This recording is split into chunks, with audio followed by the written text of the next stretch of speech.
All right. Hello, everyone, and welcome back to another episode of Longley's Line Podcast. I'm your host, Stephen Longley. Remember, like, follow, subscribe, all of the social medias, Stephen Longley for me, Longley's Line for the show, and Lightstyle Studio for our studio here. And if you guys are interested in merch, want to send a message to the show, anything like that, our email address is longleysline@gmail.com. Pretty simple. And as you guys know, we like to bring on guests from all over the entertainment industry, and today is no different. Today I have Sara B. Hello. Sara, thank you for being here. Before we go into anything, go ahead and promote socials, where you want people to find you, promote anything like that. Perfect. So I am Sara, no H, the letter B Danson. So my website is sarabdanson.com, Instagram, Facebook, TikTok, all the things. I have a YouTube channel as well. All of those are the same exact thing, Sara B Danson. Here's a little picture so you recognize the logo here. Merch. Yeah, merch. Have merch. If you're interested, that's online as well. And yeah, everything is the same exact handle. So Easy. tried to streamline it. Yeah, try to make it nice and simple so everybody can follow and do whatever they need to. Exactly. That's how mine is. Thankfully, the only problem with mine is being in Reno, with Longley being my last name. Like, I'm not even from here, but if you type Longley on things, it'll bring up the lane for almost everything. Yep. And I hate it. And that's not, I thought that's who I was here with. The famous Longley Lane inventor. I don't like to boast about it, but my family are the famous Longleys. We have 3 gas stations, so I'm a big deal. But anyway, so where are you from originally? I am from the East Bay. So it's a city in the Bay Area, but if you're from the Bay, you always ask where, because it makes a difference. So Yeah. I'm from El Cerrito. Okay. It's not as well known. It's near Richmond. So I grew up in El Cerrito and lived in Richmond as well. Berkeley, Oakland, that area. Okay. Yep. So the Oakland, Berkeley type of the Bay. Yeah. And how long would you say you were there for? My whole life up until 12 years ago. Wow. Okay. Yeah. And then, so when you're younger, kind of growing up, going through middle school, high school, stuff like that, did you have kind of an idea on what you wanted to do for a living? Not Anne. I had probably 20 ideas. Sure. Yeah, as we all do. Very specific. I'm kind of a quirky person, and I was as a kid. I think my most memorable professions, I wanted to be a police sketch artist. Ooh, okay. And I realized pretty quickly that I was terrible at drawing. So You kind of need that. Yeah, that was done. I just saw it on TV and I was like, that's the coolest thing ever. And I was like, never mind. My drawings still look like I'm a 5-year-old drawing. Just stick figures. Like, was this the man? Exactly. I guess. He looked like what? Yeah, I'll forget ears on a face. Like, it's terrible. I did grow up dancing, but I never thought it was going to be a career. Mm-hmm. But there was one really cool time where I was like, I want to be a backup dancer for like a famous singer and go on tour with them. I kind of now have like become the dancer on stage. Which center stage it's there. kind of funny, but as kids, we would have a ton of family parties. Like, our house was the place to be, and I would get my sister and my cousin to be my backup dancers, and I would sing. So, like, I don't know, like really old stuff too. It was like Aretha Franklin and like kind of just whatever CDs my parents had, I'd put them on, teach them how to be my backup dancers, and I would have like a little dance routine for them, and then I would just lip sync because I'm not a singer. I mean, it's Aretha. Yeah, it's kind of hard to do. It's going based on whatever your parents listen to. Like, you're kind of shoved into it, and it's like my dad's hardcore hair metal, not metal, but like hair rock and roll. My mom, funk music. So it's kind of a little bit of everything. And when you're just a little 5-6-year-old singing, "It's raining men," not even really knowing what it is. And I'm just like, this is a good song. I don't even know what it's about. I'm probably getting wet or something. Wait. But so you're kind of growing up thinking backup dancer, J-Lo style, or something like that in Living Color. No.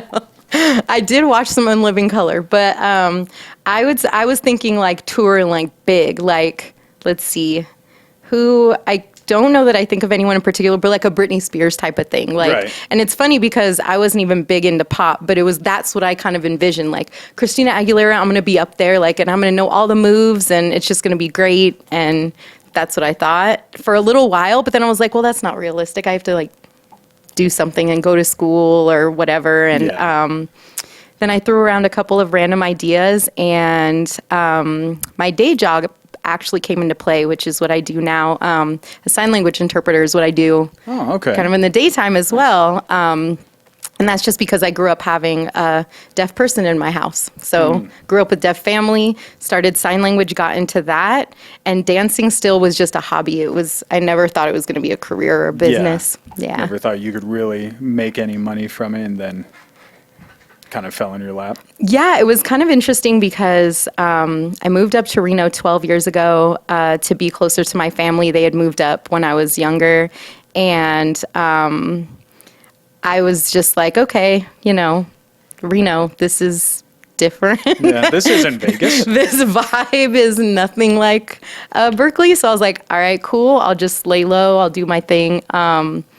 And really, I got into line dancing for like my mental health. Like it's kind of an interesting little story, but I was like recently single. I was kind of like, I need to find myself again, find my own identity. And it kind of just worked out like universally, like it just worked out for me to where there was a gym across the street and they had a grand opening and they were passing out flyers around the neighborhood of classes they were offering. And one of them was line dance lessons. Okay. So I went 2 hours a week, picked it up really quick, and then like started going to GSR. And yeah, teaching fell into play as soon as COVID hit, and we weren't able to perform like I was doing. So then that's how I became an instructor. It all kind of just worked out. And did you do one of the auditions for like the Daisy Duke girls or something like that? Yes. Ish. So what originally happened is they had posted for Daisy Duke auditions, and I had just been going dancing on the floor. And GSR is a very different vibe than Pure Country Canteen is, where I work now. It was very cliquish, kind of. Yeah. And I'm kind of not that person, so I would just like hang out on my own at a table when friends would come, or I'd just go on my own. And so when they posted Daisy Duke auditions, I didn't really think anything of it. And people started tagging me in the post. And they were like, you should totally do that. And I'm like, no. And it's funny because I never correlated being on a dance team in middle school and performing for 2 years. I never thought of that in relation to Daisy Duke dancing. I saw the Daisy Duke dancers and I was like, I don't know if I want to be like on stage kind of wearing the outfits and having everyone look at me, I wasn't sure. And then Jeremy actually like DM'd me and was like, hey, you should try out. And I was like, well, actually, I'm not even available during the auditions. He's like, we'll have another like audition for you. Yeah. So it was February and I'm wearing shorts and people were looking at me like, this is out of character. And then I had a friend who was very sweet and wore shorts with me in solidarity. And I got a message a couple days later and got up on the stage. And it was just like, in middle school, it was like nothing. Just, all right, I guess I'll do it. Yeah, I got this. Why if everyone's not? going to look at me, I might as well, do the things. Might as well show off. I've done that, worn those Daisy Dukes before for competition, and especially in February when you're wearing a giant coat and Daisy Dukes, you get some weird looks. You're going to get a couple of weird looks. That's what I mean. I was like, well, if I'm going to get looks, then Might as well give them some to look I'm going all out. Yeah. So then now you kind of got the start, and you said when COVID hit was kind of when you started instructing. Was that more like you kind of had that in mind already, or it was like, well, I'm bored, let's do some dances and then see what I can do from there? It definitely wasn't an I'm bored thing. If you know me, I'm rarely bored. I keep myself pretty occupied. It was actually, again, another kind of cosmic thing where all the cards lined up for me. Another correlation I didn't make, I'd been working in schools. And so I've been working with teachers for so long. And being a sign language interpreter, you're a teacher in a sense. Like the teachers are teaching the content and you're having to relay it while at the same time, like sort of teach the student like, hey, this is what this means in sign language and English, and this is how we convert this. Yeah. So then COVID hits, and DJ Jeremy McGuigan, he contacts me. Yeah. He contacts me and he goes, hey, all the venues are shut down. However, we can do like private events with COVID. We have these regulations. They've opened it up now, like up to 50 people, small events. So he's like, I'm thinking of asking one of the places, it was in Carson City and it was a golf course. He's like, I'm thinking of asking their like wedding space if we can use that tent and just start dancing, because we have to dance. Like, this is just our lives and who we are. And I said, okay. He's like, well, would you be down to teach? I think you'd be good at it. Like, let's try it out. And I go, okay. I mean, he told me what dance I should teach, just as a suggestion, for the type of people that were going to be there. Something simple. Yeah, well, he thought it was simple to teach. It wasn't like crazy. It's knocking boots. But the thing is like I get in there and I had taken lessons from every instructor, every line dance instructor in the area at that time. And I get in there and it was a good lesson. I'd say the first year was a really good lesson of just seeing, like, knowing your audience, number one. Yeah. You cannot just go to a place and be like, I'm just going to teach this how I feel like teaching it. The crowd dictates what you're going to do, how many jokes you need to have, like how much encouragement. That's how I take the lead from the people out in the crowd. Yeah. And I really learned a lot in the beginning. So we did Carson City, and then Piper's Opera House opened up, and then the restrictions loosened to 100 people. Okay. And so that's how I was sort of able to gain my experience, was while the crowd started being allowed a little larger and larger, I was really able to test out, what was working and what wasn't working. Yeah. So that was 2020. October 2020 was my first lesson. Yeah. Yeah, I imagine getting thrown into it and kind of feeling the vibes of everything has got to be just a hill above itself. Like, just seeing what people want to do. And then especially, too, how you learn best. And then trying to teach a whole group of people that may or may not be hammered how to do these steps, and then also teaching like the intricacies of, well, there's a grapevine, or this step and this is a 64 count, so you got to be ready. Oh, and there's also the like change that happens. Trying to explain that to people must have been just, I don't want to say a nightmare, but I can kind of imagine it might have been. Some of the lessons made me feel great and really encouraged me to keep going. Other lessons, I was like, okay, I need to go back to the drawing board. And that's when I tapped into my educational career, like working in education. I was like, a room full of like 50 drunk people is kind of like teaching a room full of first graders. Oh, yeah. So nobody's listening. Somebody's yelling. Someone's peeing over there. Yeah. Exactly. And as soon as I made that correlation, oh my gosh, like my teaching really, I was able to fine tune it, because I was able to say, hey, you have to do exactly what they do in like teaching pedagogy. You teach to the middle. You're not teaching to those students that are going to get it in 5 minutes. And you're not teaching to the ones who may or may not always have 2 left feet. You have to teach to the middle. And once I started doing that, then it really helped me, A, to not be as harsh on myself if everyone didn't get it, but B, to have that sense of accomplishment and know where the parameters were. Yeah. Right? So like working at Pure Country is definitely different than we work at like Reno Public Market. Right. Because places like Reno Public Market or South 40, I'm open to anyone that wants to just walk onto a dance floor. And those venues are not bars, so they're not specifically trying to just sell alcohol. Yeah. And so I have way more all ages, and I have people that are just like, hey, this looks fun.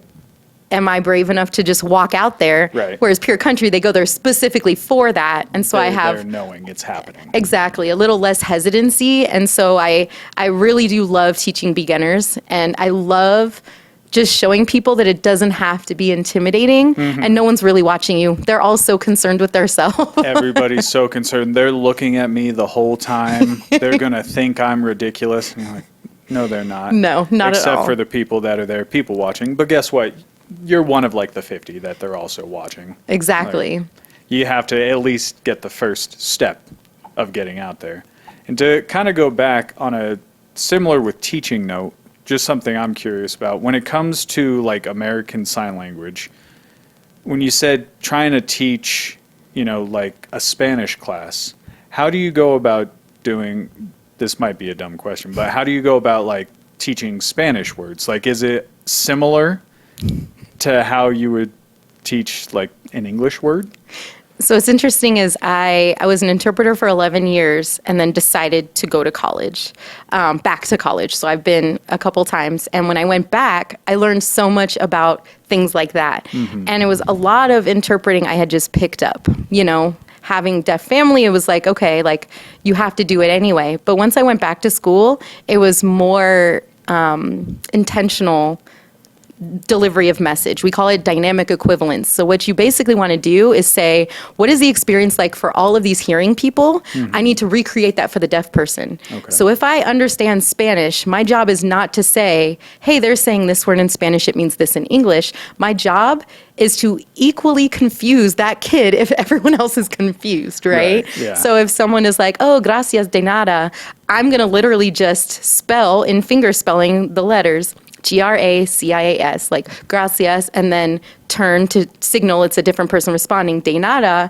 And once I do that, then the deaf student has the same exact experience. Okay. Now, if they're familiar with the Spanish word, then they can be like, oh, I know that.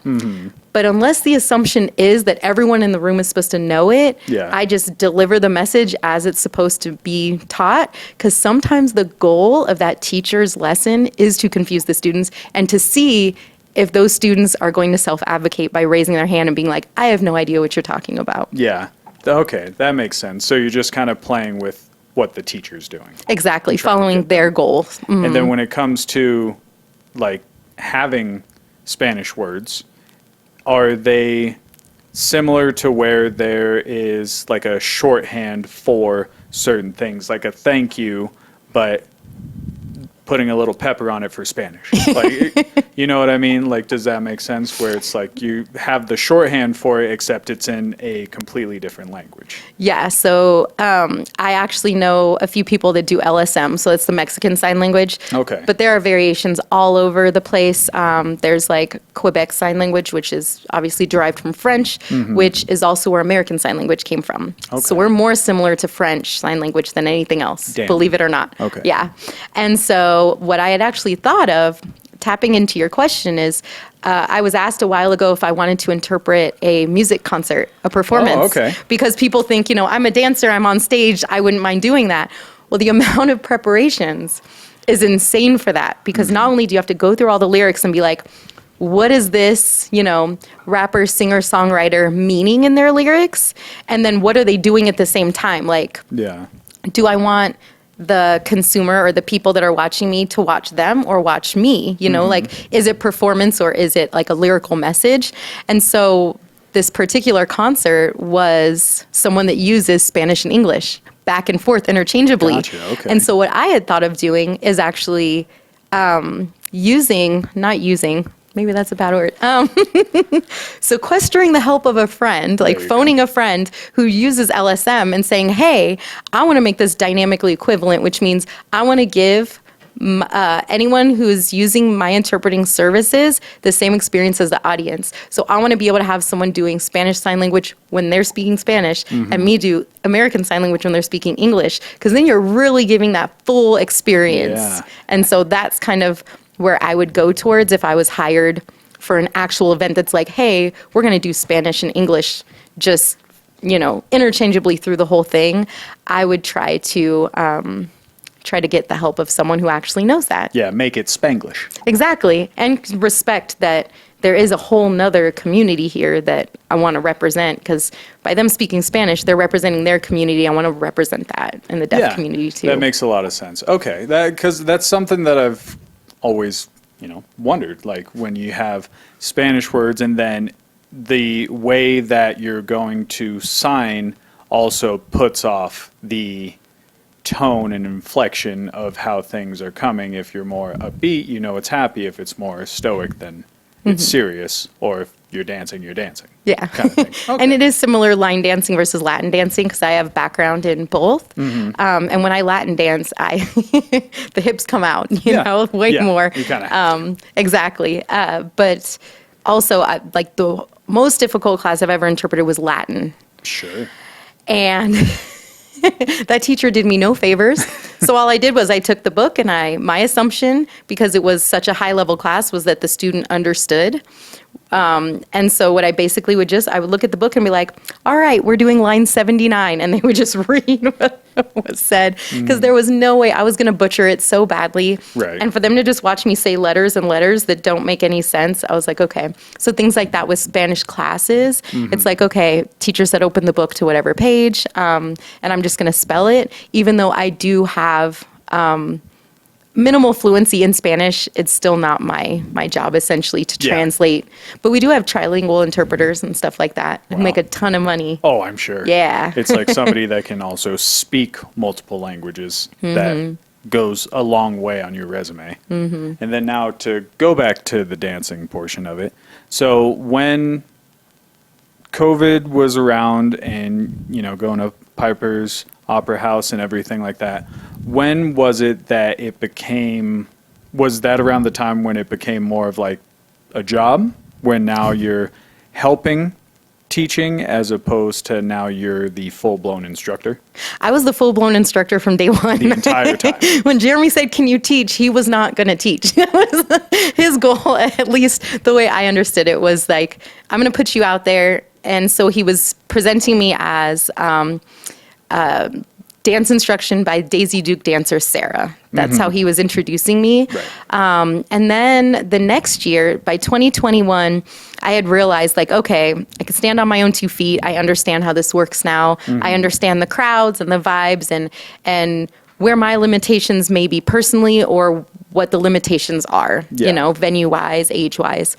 And then I decided, okay, Jeremy's able to go to these venues now because we're opening back up, looser restrictions, and he's able to get us more jobs. And the jobs he was booking was for me to perform and also instruct. And I said, I want to be a part of these meetings. Yeah. So I said, okay, I'm going to invent myself as a business because I'm a stakeholder now. Yeah. And that's when I decided to create Sara B Dancin'. And the name kind of came a couple different ways. I was told by some people that, like, the way I am on the dance floor, I'm fluttering like a butterfly, or I'm like a bee, or, I mean, I've been called Tigger. I've been called a million things. I have so much energy. Just bouncing all around. Yeah, and so I took sort of those little nicknames, and my friend said, you should say Sara B then, because your last name is B and have a B in there.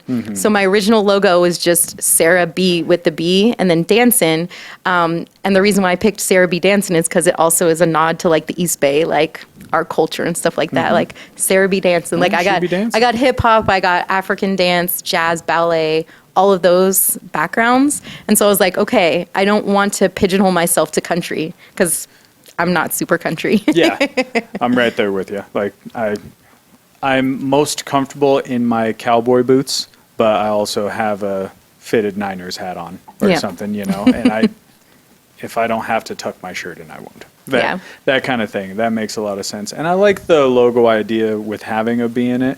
Just having a fat bee with cowboy boots and or something. I think you can go a million different directions with it. Just, what are you teaching today? Well, it'll be Latin music and the bee's got a rose in its hand. And just, I could go a million directions with this. You could, and I might take some of those ideas. Just have the bee be your mascot. Well, what's interesting is I'm now on, this is my second logo, and then I'm now using variations of it. And I just wanted to keep infusing more and more my identity into it. Yeah. Because of the fact that I work in primarily country environments, but I'm a mixture of everything. Like, you'll see those shirts or those things, and I was like, I can never really find what's me, because, like, I'm a little hippie, a little hood, a little skater, a little street, like a little, all of these things, a little bit country too, because I did grow up listening to country. Yeah. And my grandpa's from St. Louis, and he taught me how to two-step. And so, like, I have so many facets that I was like, I can never fit into one thing. So let me just pick what represents me, and then that'll just be it. Yeah. But I don't want to kind of prescribe myself to being like, she always does this. And so that's why my little tagline just says, dance lessons for all ages, because that is sort of my main selling point, is that I love teaching children to senior citizens, everywhere in between, and I just don't ever want to discourage anyone from trying it out. Yeah, because the first step when it comes to dancing is just to get out there and try it. Exactly. And it's one of the things that has always come with whenever I went out dancing or friends would come out dancing that have never done it before. You're like, just get out there. Nobody's going to care. Or those people like, oh, what do I say to girls or something? Just ask them to dance. But I don't know how to dance. Just go. Like, just get out there. I tell them too, I was like, half the people don't know how either. Yeah, it's like nobody else really knows. You see that person that's watching the feet the whole time, they have no idea what they're doing. Like, just go out there, have fun. And have you ever thought, now that you kind of said with the branching out where you do a little bit of every type of dancing, have you also segued into teaching other kind of dances? Like, do they have other kind of dance instructing needs around the area? It's actually pretty saturated right now from what I can tell. I'm affiliated with a couple of different dance studios now. Mm-hmm. So one of them I use to rent a studio space. The other one I'm doing intensive courses, so I'm an instructor there as well. And the Latin dance scene, I would say, has definitely blown up more recently. Right. And I also want to take some classes that they're offering at a different place so I can kind of tap back into sort of the hip hop and the style that is not as popular out here, but I love it. It's always going to be like near and dear to my heart. But I will say that I believe in not doing something until I can call myself an expert in it. Sure. And right now I feel like I'm an expert in line dancing.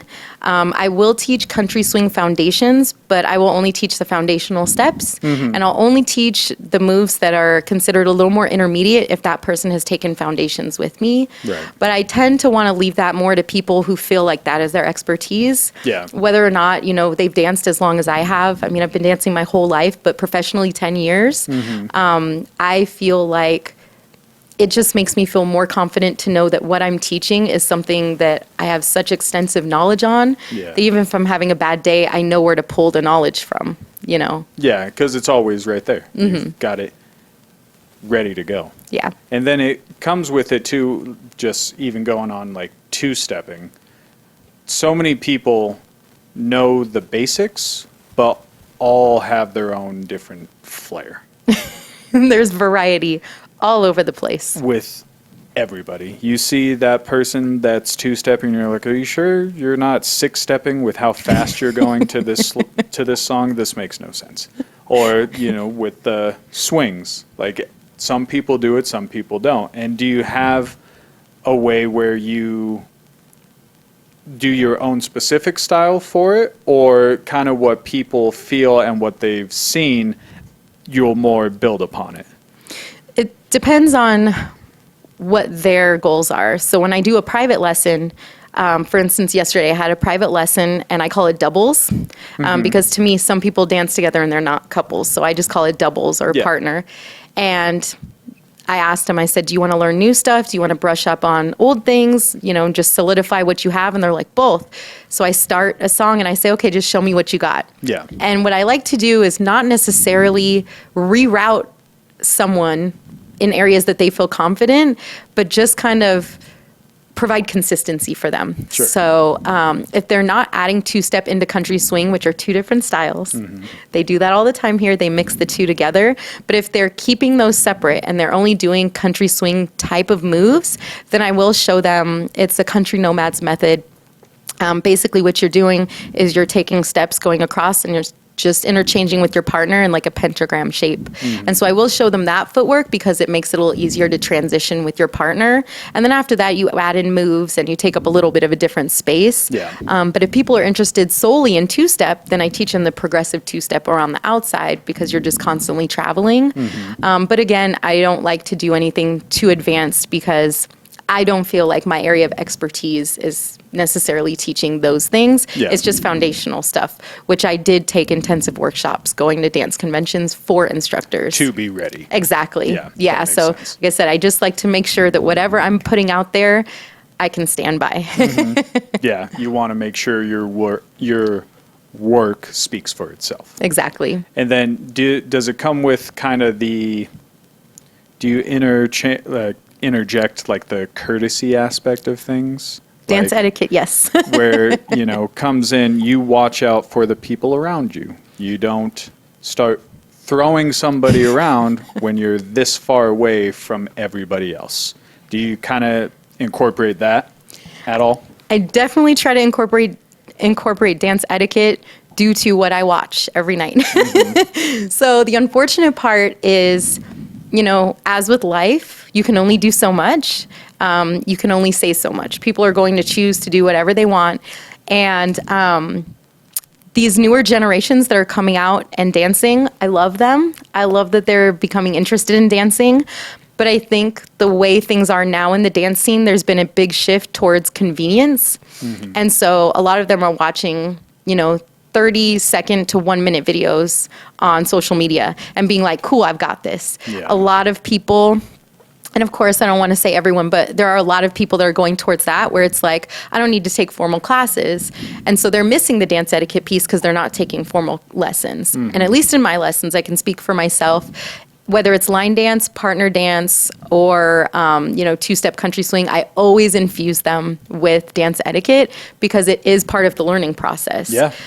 Same with connection. Those people that just grab hands like they're just like hanging for dear life. Yeah. Those things are all very, very important to make a dance fluid and enjoyable for both people. You want it to flow. You exactly. don't want to be gripping like you're afraid to let this person go. Yeah. Yeah. And I have a couple of little key things. People, when they come to my lesson, they know for line dancing, I talk about spacing. So I have people put their hands on their hips and things like that again, I learned from schools because I have to think, I have a room full of, 40 plus people here. How do I get everyone right now to be able to see if they have enough dance space? So I had to make something uniform, just like little kids. When I teach little kids, sometimes I'll say, okay, we're going to go to our right. Everyone raise their right hand. And I took that from classes because it works, right? Yeah. All the kids see the other kids doing it. And then now it's interactive. Now it's fun. And parents can see like, oh, she really has worked with kids. She really does understand.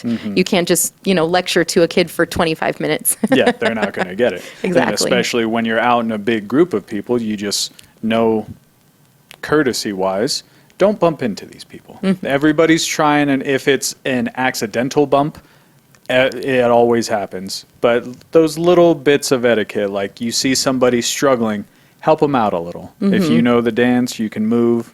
Don't bump into people. It's been a minute. I was going to say you've been traumatized, it looks like. I've been traumatized way too many times where I'm sitting there dancing with somebody and then the person, it's a tiny dance floor and the person starts flipping the other person. You're like, you were this far away from my head. Yeah. What are you doing? Or I've seen it where somebody flipped somebody and kicked somebody in the head. It's like, what? Why? Oh, I've had some fun experiences. So I had a dance partner. We were really close friends, and I taught him a lot of foundational stuff in the beginning. He was really shy, really built his confidence up when we started doing more advanced moves. And there was this move where he would basically sort of dip my body down. He would create the momentum, and then I would bend my back, arch my back all the way. I would bend all the way back down and lift all the way back up. And he was watching where I was. However, the people around us weren't. And this partner, these two partners were moving towards us as he dips me down. As I start coming back up, I'm coming back up on the girl's butt of her jean. Oh, no. And my whole face wipes. It's like that movie, like Semi-Pro or whatever it is, where like the sweat. Along it was Came like, Polly. yeah, or whatever. Yeah, exactly. All over the face. And it was literally, my face went totally up their whole butt. When he lifted me up, I was like, you saw that, right? Because I saw it and I felt it, and I would please appreciate if we never do that again. Did you tap him on the shoulder and said, well, I think you owe me a drink? I mean, come on. I know. We know each other way better than we thought we would. We are very close now. Yeah. And your name is? Yeah. One of those. On kind of that note, too, have you had one of the stories where one of the worst nights or one of the best nights? Do you have any of those? Like out dancing, I have one of mine for my worst was out in San Diego. Went on a trip with some friends, hanging out, having a good time. Last night we were there. I'm dancing, spinning, having a good time. I spin and my foot slips, and I feel it slip, and I catch myself on the ground and ripped from start to knee, ripped the entire jeans, and I had nowhere else to go, and I just had giant holes the entire night. But the only saving grace on that was the fella that was standing next to me when I got off the floor was like, "Did you slip?" Yeah. It didn't look like it. It looked like it was a move. I was like, "Oh, thank God." I can't do anything. Yeah, I do have stories. I guess they may be not what people are expecting, but I would say my best story, other than just kind of all the times that it just makes me feel great about, just life, just Being out out there, dancing. yeah. It was just recent, actually, and I was going to make a post. I was going to make some content and be like, hey, what are your wildest experiences? Well, about a month ago, I was out on a Saturday evening, and I'm normally not out Saturdays. It's my kind of day off. Yeah. And there's live bands there. And so normally it's like, okay, like no dance instruction. But I decided to go out, and I'm sitting there with Jeremy and his wife, Melissa, and one of our supporters, Keely. And so we're kind of just sitting there on this rail. I think that's who was all there. Anyway, so Jeremy comes on during the band break, and he starts playing some line dances. So we had been sitting there the whole time. So I get out, I'm doing some line dances. I'm helping some people on the floor that aren't quite sure what's going on. Yeah. I come back and I sit down, and this older gentleman walks up and he goes, I really like the way you dance. Will you marry me? And I start laughing, and he goes, oh, I'm serious. I have a business and I'll give you half of it. And I look and I go, and so I kind of didn't know what to say, and I wanted to be polite, but I was like, and so he kind of walks away. He goes, I'll give you a second to think about it. So he literally comes back a few minutes later and is like, I'm going to ask you again, and I'm serious. Like, I'll marry you. Like, we'll get married soon. Like, I like the way you move. Wow. And so that to me, like, first proposal, right? That was great. Second Put it proposal. in writing. 2 proposals right there in one night. I mean, but at the same time, it's like, well, I own a business too, but Yeah. doesn't necessarily mean you're profitable. And Yeah. and that's not really what I look for. I And was like, I don't know if we'll get married. We can be business partners. I'll take other half. yeah, I was curious, like, what is your business? Just Sanitation. yeah, exactly. Okay, cool. I'd say for the worst experience, Piper's Opera House during COVID, we all had to mask up and everything, and I was overexerting myself. I didn't listen to my body. I ran 2 5K races that morning, because I'm also a runner. Ran 2 5K races out in Fallon and Fernley, and then decided to drive straight out to Virginia City, which is, the Highlands, and so it's like less oxygen. It's just, the elevation's really high up there. I had like 1 slice of pizza and almost no like hydration. So I get out there and I'm supposed to teach, and the few songs before, Jeremy literally gets on the mic and says, okay, we're going to try to kill Sarah. And he's playing all of these really intense line dances, like back to back to back, 3 of them. 3 Cotton Eye Joes in a row. I look at him and I go, challenge accepted, Yeah. because that's my personality. So I'd run all the races. I had exerted myself. I did not hydrate and take care of myself properly. Jeremy actually was like, I'm going to go behind the curtain on stage because we're going to be making like scenes from a movie. So I'll just hand you the mic and you can do the lesson. I'm like, of course, I've got this. I've been doing this for a little while. We both go up on the mic. He goes behind the curtain, so there's no one manning the DJ booth right now. Mm-hmm. I go up and I go, okay, welcome out everyone, blah, blah, blah, here's our lesson. And my friend hits play and I freeze. And it's not that I forgot the lesson or I had stage fright. My body was literally shutting down, like, you are too tired. Yeah. You need to sit down, you need to have water and do this. And I literally just stood there and I looked out at the people and they looked out at me, and I just started making up a dance. You guys know this one? I said, I know how to dance. This is just a demonstration, so they don't know. Yeah, they're not going to know any different. So I just start making up a dance, and I think, I know this is wrong. And then I stop. And I'm not talking on the mic, and Jeremy peeks from the curtain, looks at me, and I look at him, and I literally go, like, I couldn't even talk. I could not form words. Yeah. And so I stop. I come down the stairs from the stage, and my friend is there. And I go, I can't even think right now. Can you type into YouTube this song so I could watch the video, because I can't even talk right now. Yeah. Like, I've forgotten how to talk. It's not that I've forgotten the dance. I I'm literally having a little bit of so a moment drained. here. Yeah. And so I chugged some water real quick. People gave me some water. They're like, is it stage fright? I'm like, no, I've been talking on stages my whole life. Yeah. I can't communicate. I'm lucky I can say this right now to you, you know? So I finally like take a moment to breathe, watch the video. I'm like, oh my gosh, I've got this. Like, of course, I practice every lesson. I rehearse everything. I get back on there. I'm like, thanks you guys. I'm so sorry. Like, I'm exhausted. Like, and the thing is I learned from the doctor, because I had made an appointment after that. I was like, that was terrifying. Sure, yeah. She goes, your body will tell you before your mind will that you're about to have a breakdown. So you are telling yourself that you could just go 0 to 100. And at that time, I was working full time, dancing and teaching part time, and a full time student. And so I was overexerting myself, Yeah. ran all the races, and just stood there silent.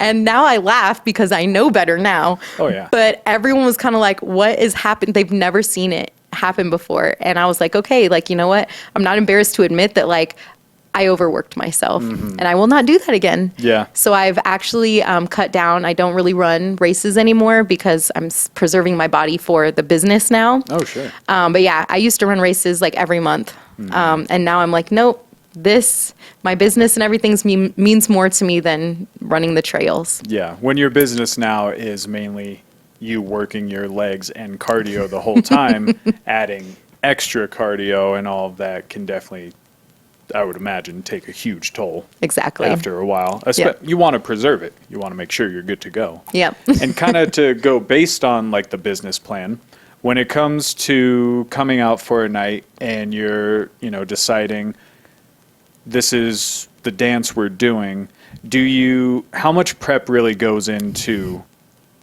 teaching for that night? And is it always just one dance for the night? Do you have a couple? Maybe we'll practice a few, or how does the teaching for the night happen? It depends on the venue. So when it's Pure Country Canteen, the owner wants us to have a dance schedule for the month.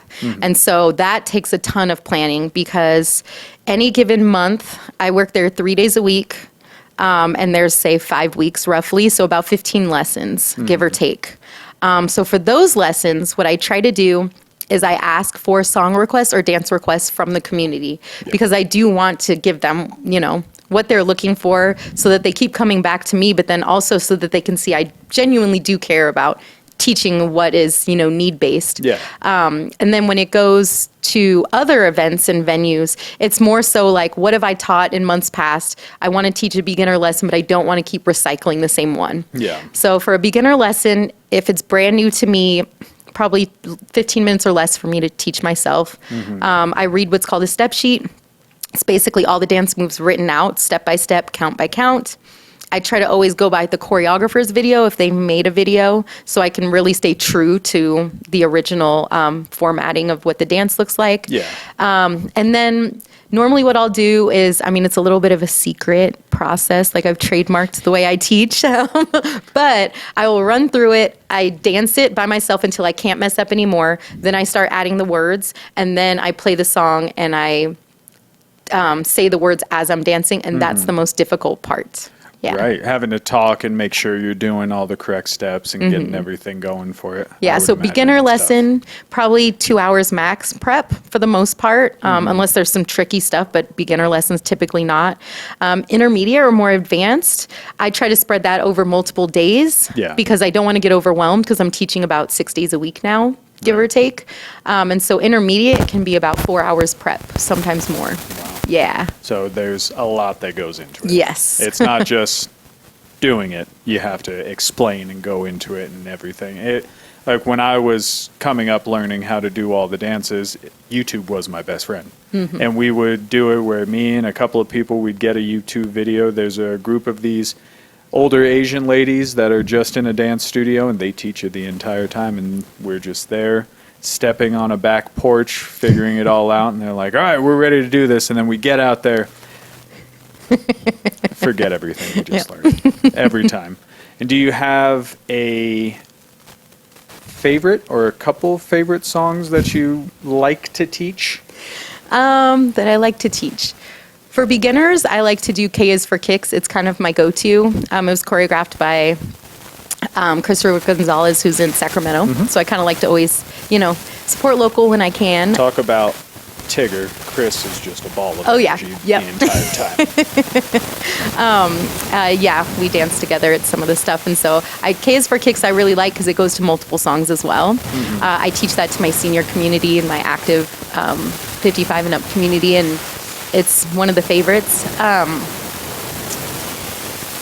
Let's see. As far as other more advanced stuff, I love doing workshops on more advanced things because then I can really drill it in. Like Rude Dude, I've really liked teaching that one because it's heavily requested. But if you just watch the dance floor, it looks like 4 different versions of the dance. So I really like to teach ones that have these little intricacies that are very important to learn. Because if not, and you watch anyone else, you're just all spinning into each other. It's just a little bit of a hot mess. But, everyone's still having fun. And so it is what it is as long as no one's kicking into each other. Yeah, that's mainly what you want to try to. And what does it ever come down to it where there are different variations of a certain song where you see these people going this way and this set of people are going the complete opposite way?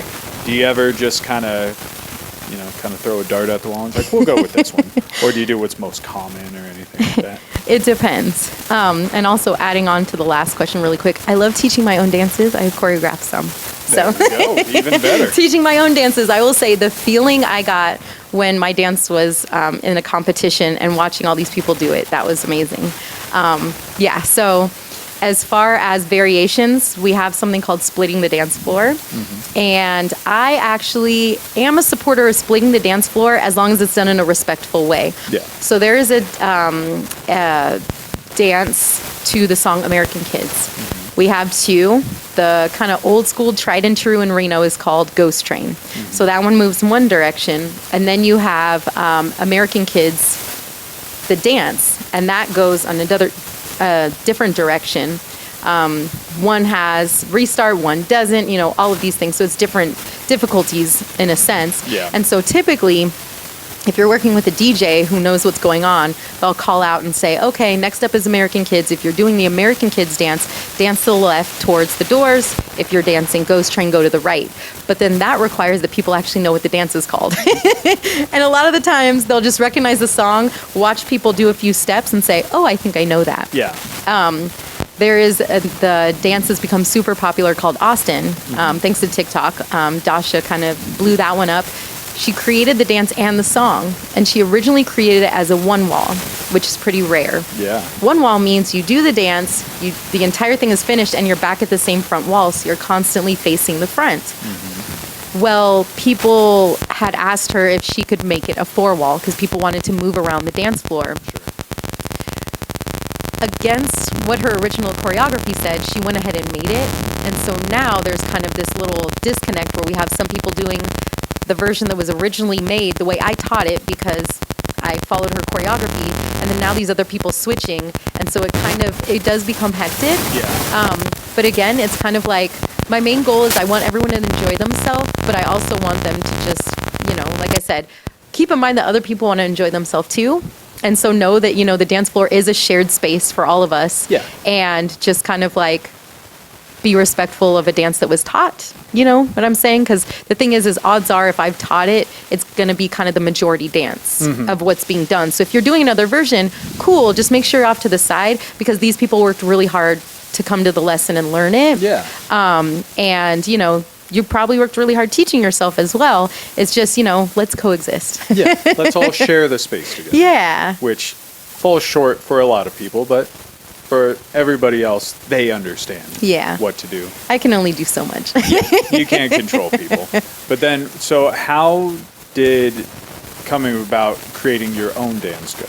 How did you come up with the steps, pick the right song? How did that kind of come about? That's like the $1 million question. Yeah. So I'm kind of in my choreography era right now. I probably have like 3 dances that I haven't even released yet because what'll happen sometimes is someone's like, there's this song, you should make a dance to it. And once in a while, I kind of get that bug where it's like, man, it would be really cool to create a dance to it.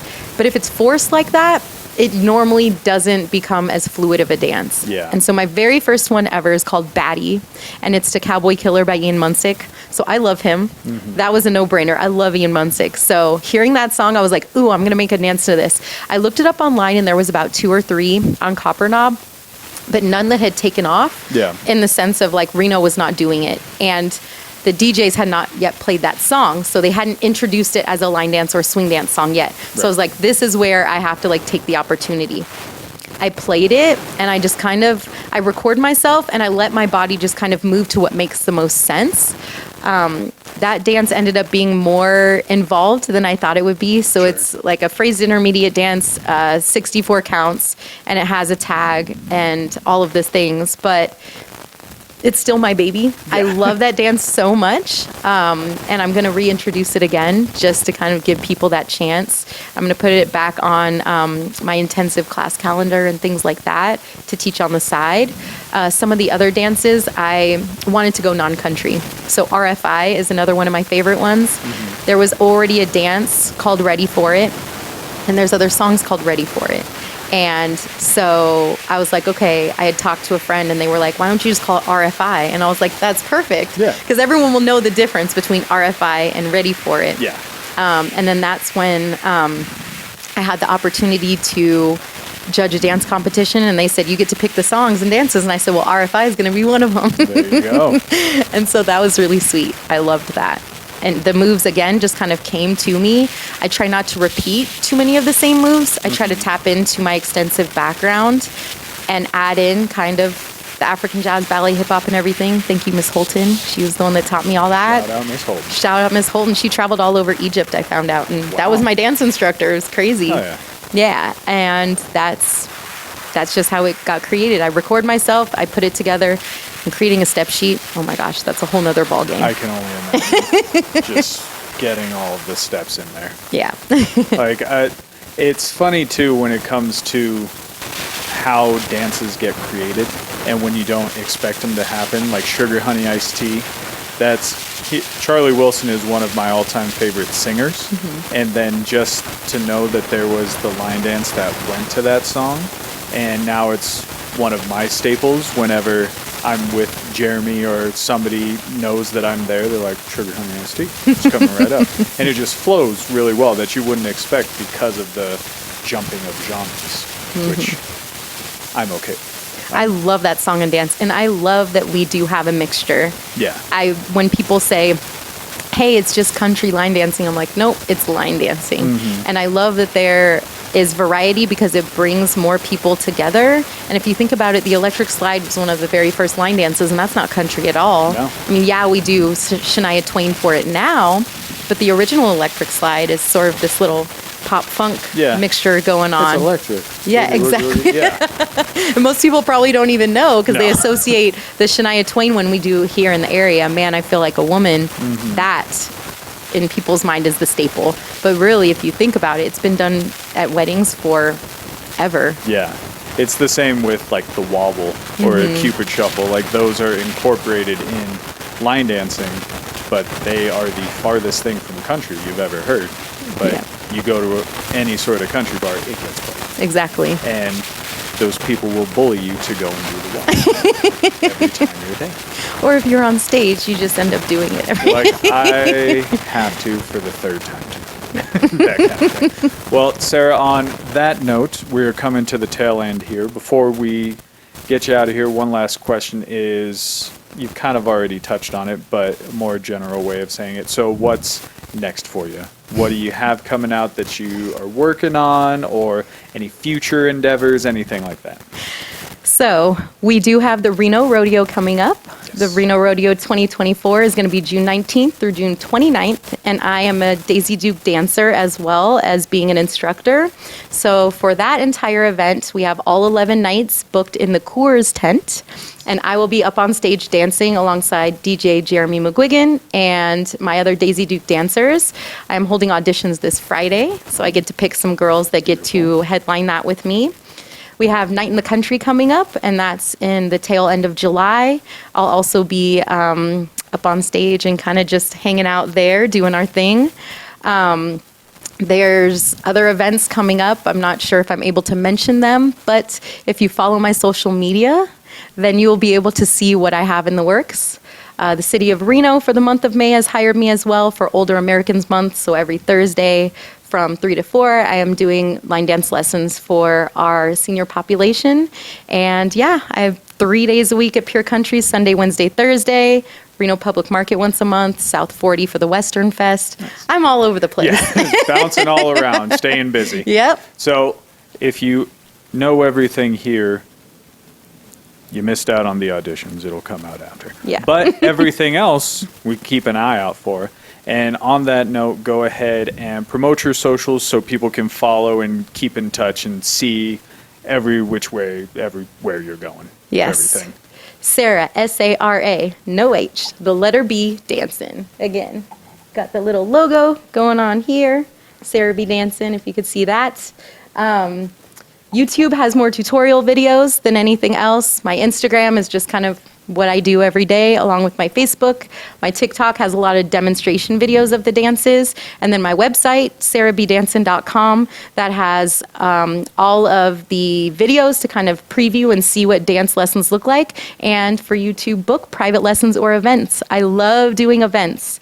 Weddings, bachelorette parties, graduation, birthday parties, super fun. Wherever somebody needs a little instruction on dancing. Yeah. Perfect. Well, you guys heard it here. Sara B Dancing, all the websites, everything's down below. Give her a follow. Check everything out. For us over here, Stephen Longley for me, Longley's Line for the show, Light Styles Studio for our studio here, and for any merch or anything from us, email address longleysline@gmail.com. We'll talk to you guys next week. Thank you. Cool.